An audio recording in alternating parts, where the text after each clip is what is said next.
Good morning, sir. Good morning, student.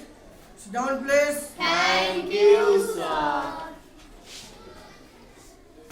आज आपको हम बहुत ही बढ़िया, बहुत ही मजेदार, बहुत ही ज्ञान से भरपूर कहानी सुनाएंगे। कहानी का नाम है संगति का फल। कहानी का नाम है संगति का फल। संगति का फल। यानी जैसे जिसके संगत में जो रहता है उसको उसी प्रकार के गुण मिलते हैं। चलिए उसी टॉपिक पे कहानी है, आइए जानते हैं और सुनते हैं। बहुत पुराने समय की बात है। किसी राज्य में एक राजा रहता था। उसके मन में आया कि उसे पता लगाना चाहिए कि उसकी प्रजा किस साल में रह रही है। इसलिए एक दिन उसने अपने धनुष बाण उठाए और किसी को कुछ बिना बताए चुपचाप अकेले महल के बाहर चला गया। राजा वेश बदलकर पैदल ही चल पड़ा।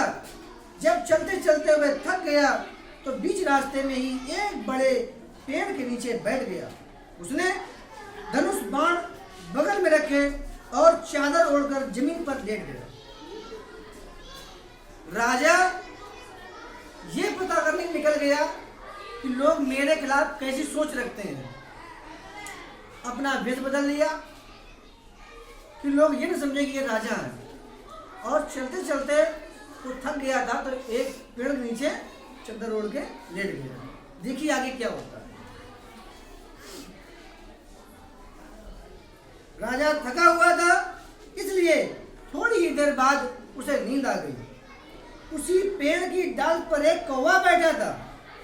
उसने सोते हुए राजा के ऊपर बीट कर दिया। बीट मैंने हाँ, बीट से राजा की सुंदर चादर गंदी हो गई। राजा उस समय गहरी नींद में सोया हुआ था, इसलिए उसे पता ही नहीं चला कि कौवे ने उसकी चादर पर गंदा कर दिया, बीट कर दिया सोने के कारण। कुछ समय बाद कौवा वहां से उड़कर कहीं और चला गया। थोड़ी देर बाद एक हंस उड़ता हुआ उधर आया। वह पेड़ की उसी डाल पर और उसी जगह बैठ गया जहां कुछ समय पहले कौवा बैठा था। कौवा तो वहां से उड़ गया, लेकिन उसी डाल पर उसी जगह पर कौन बैठ करके आ गया? हंस। Very good.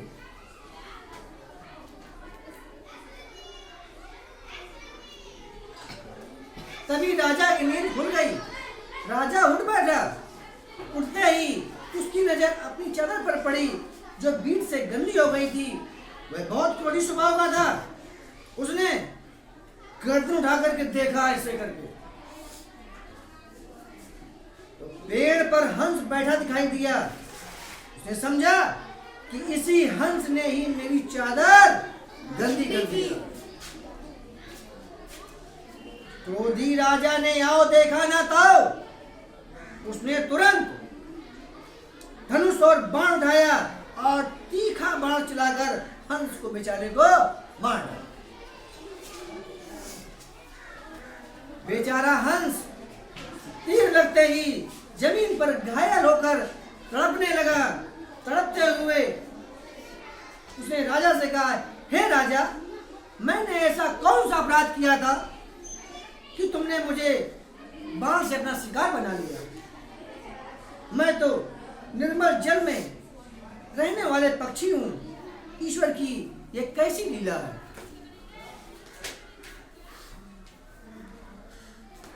राजा है,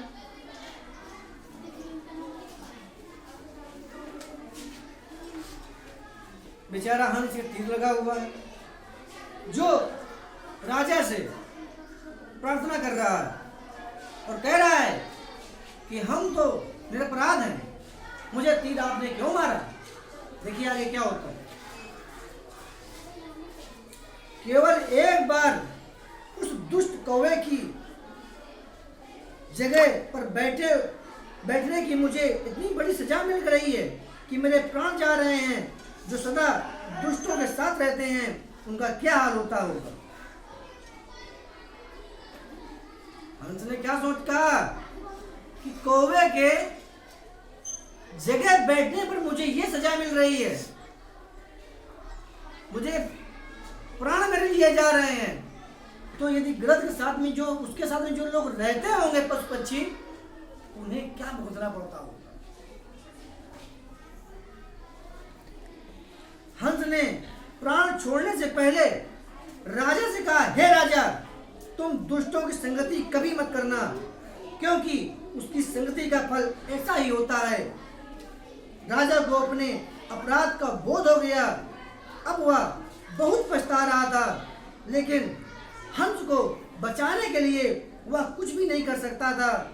उसने उसी समय दो प्रतिज्ञाएं ली।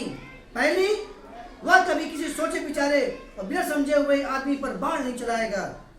दूसरी, कभी वो दुष्टों की संगत नहीं करेगा। दो उसने प्रतिज्ञा ली कि हमें बिना सोचे विचारे किसी पर धनुष बाण नहीं चलाना है। दूसरी बात, कभी हम दुष्टों के साथ नहीं रहेंगे। दुष्टों के साथ रहने पर दुष्टता ही उसके अंदर समावेश होती है। हमें इस कहानी से यह शिक्षा मिलती है कि हमें अच्छे लोगों के संगत रहना चाहिए, अच्छे से व्यवहार करना चाहिए,